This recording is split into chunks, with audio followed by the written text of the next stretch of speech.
One of the two. Ole Miss, Cedric Johnson, defensive end, senior. Sophomore running back Quinshawn Judkins. And senior cornerback DeAndre Prince. I called that, I think. I think did you I call did. that last week? Yeah. Did you get all three of those? I said Prince. Well, we knew Cedric Johnson was probably going. And we figured Quinshawn Judkins was probably going. And so it was like, who's the third guy? And I said, Prince is a good defender. They might send him. Yeah. Because we just didn't think they'd bring Dart when there is still a quarterback competition happening. Right, I got a few messages about that, and people are like, well, what does it mean? Does it mean Dart's not the starter? It means that you don't bring in a guy like Spencer Sanders to not at least use him. You know what I mean? Bringing Jackson Dart to this would tell everybody, including the team, that's the guy. And you've got 4 weeks of training camp to continue to push Jackson Dart. If nothing else, why wouldn't you use that? See, I would argue that the message you needed to send to Jackson Dart happened in the spring. And you got the result you wanted, and you got the result you needed.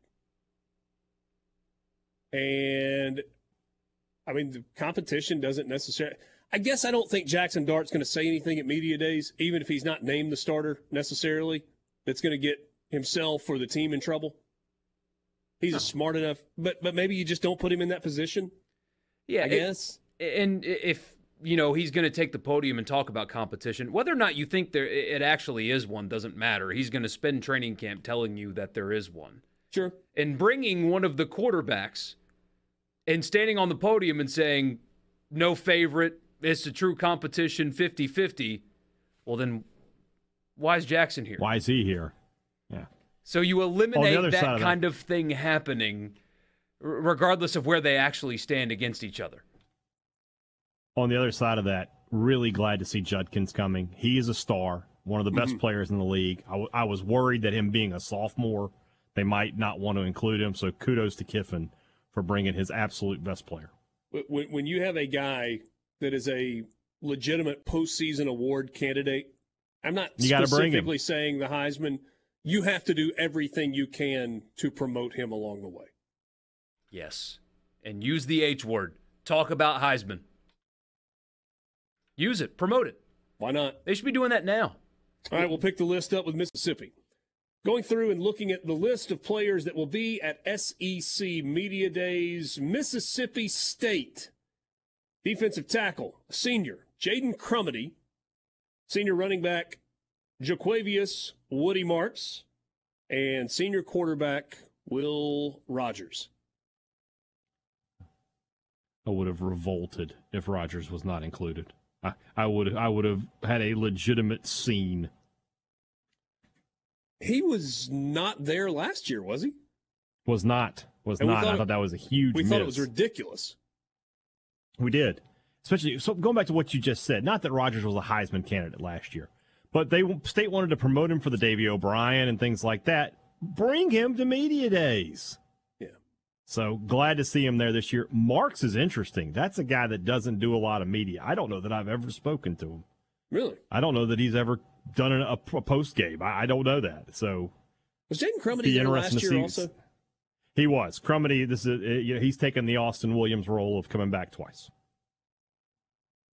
I was curious if Austin Williams was actually going to come this year, even though he's no longer with the football team. Put him in a suit and just see what happens. He's just going to show up in a suit. Hey, guys. That'd be a great troll. That would be a great troll to just walk him up and down Radio Row and see how many guys sit down and ask him about the season. You guys want Austin Williams? You got to have the sign, though. You got to have the sign. Just bring his sign from last year, I guess. Like, you guys want Austin Williams? Or the year before. Austin Williams? Or the year before that? For the year before that was COVID, so we didn't have it. Glad Rogers is going. Glad Judkins is going. I still think, and it's never going to change, so this is just wasted breath, I guess. But I hear from fans. I was talking to a couple buddies last night watching the USA soccer game, and one of my friends is a diehard Ole Miss fan, season tickets his entire life, never misses a game. Always goes to Oxford, doesn't miss a game. He can't tell you who's going to play wide receiver because he's like, they're all new. I don't know who they are. And that's a product of portal and all that stuff. But if they made these guys more available, more fans would connect with them and the movement wouldn't be as bad. I mean, when we're going to get to hear from Quinshon Judkins, most people for the first time, after a full season, that's wrong. That's the wrong approach. Quinshon Judkins should be behind a microphone multiple times a week, every single week. Every single week this season, he should be behind a podium every week, after the game and before the game, on Wednesday or whatever, for the entire season. Because he's interesting on top of being a great player. Like, he's actually a really interesting kid, but nobody knows that because you never get to hear from him. And that's a problem. And it goes back to getting players ready for the NFL. It's not just physical. In the NFL, you just walk into the locker room and talk to them. They can't get away. It's part of their contract. And you've got a lot. I mean, I know there's some kids from state who have gone to the NFL, and that is the first time they ever talked to the media. Marquise Spencer comes to mind. He just didn't do media. And then they go to the draft, and they got to talk to these teams at the combine. They haven't ever talked to anybody. Yeah, I would agree, and I think that'd be a great step forward for college football. If you just said, look, there's a mandatory, once they get, like, I know there's like a mandatory 10-minute or 20-minute, whatever it is, cooling off period. Say, okay, teams get 10 minutes, 15 minutes in the locker room. Because coaches don't want, they don't want media in there for their post-game conversation with their players, whether it's celebratory or following a loss. You don't want all of that out. But after that's over, the locker room should be open. Yes. You get it in postseason. Exactly. When you're in an NCAA event, that's an open locker room. I've always said this. It's so weird. In high school, if I wanted to go cover a Starkville High game and talk to Stonka Burnside after the game, all I got to do is just go on the field and be like, hey, Stonka, come here. And we can talk. And I can get an interview with Stonka Burnside, MSU recruit. And then, as I mentioned, with the NFL, it's all part of their contract. You just sit down and you get to talk to them whenever you want. But for some reason in college, it's become like this. We've got to keep them away from that. And I've never understood it. And it does a disservice, as you mentioned, to the players because they show up to the league unprepared. And it does do a disservice to the fans. Don't you want to know who these guys are? I mean, you guys out there listening, don't you want to hear from your players more often than you get to?